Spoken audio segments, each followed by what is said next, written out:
Good morning, everybody, or good afternoon whenever you're watching this. Good evening, maybe, whatever. But it is time, once again, no matter what time you're watching, for 5 Minutes with Phil. And we are starting a brand new week. Here it is, Monday, August 10th. And we got a brand new scripture to look at this week. And I'm going to kind of stay in the same scripture, but look at different verses within that scripture.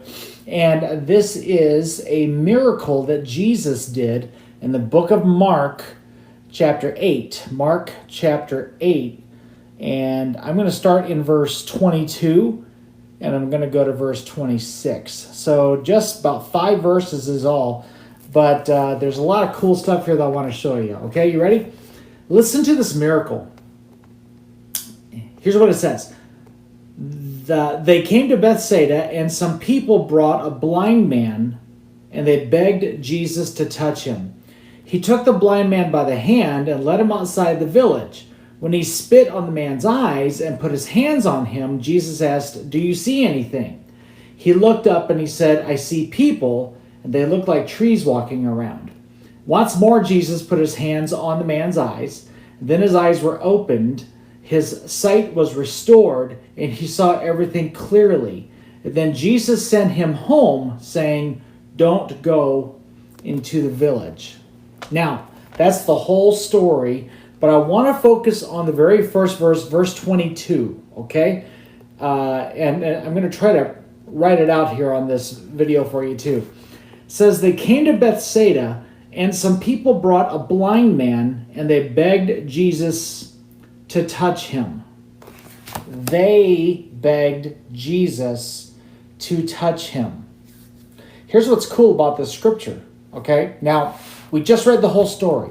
So we know this blind man gets healed, and he receives his sight, which is awesome.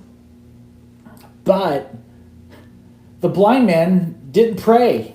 He didn't ask Jesus for anything here.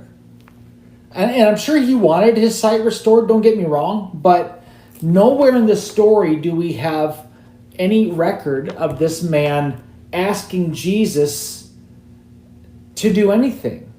But verse 22 says that the people brought the blind man, and the people begged Jesus to touch him. And Jesus did.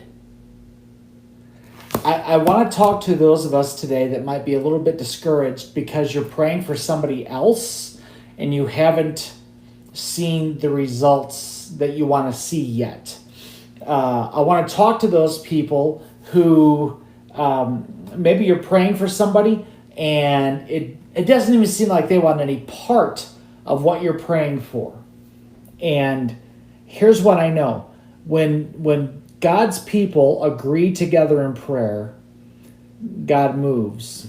When people pray on behalf of other people, he still does miracles. And if there is somebody in your life, maybe it's a coworker, maybe it's a family member, maybe it's a fellow student, it could be an acquaintance, maybe somebody right here on social media as you're watching this, and you're really concerned for them and you want Jesus to touch them. Man, I want to encourage you, pray for them. Pray for them. Even if it seems like you're not seeing the answers just yet that you want to see, don't stop praying. Mom, Dad, don't stop praying for your child. Children, don't stop praying for your parents. Folks, don't stop praying for your loved ones, for your church, for your country, for the people that you work with, for the people that you go to school with. Don't stop. Don't stop. Because there are so many cases here in the Word where God honored the prayers of somebody else to touch a person. So today, if you're discouraged, I want you to know that your prayers mean something, and Jesus can still work through those. So don't give up. Don't be discouraged. In fact, as soon as we're done with this, as soon as you're done watching and listening to this, pray for that person. And let's believe that God will do great things. Okay?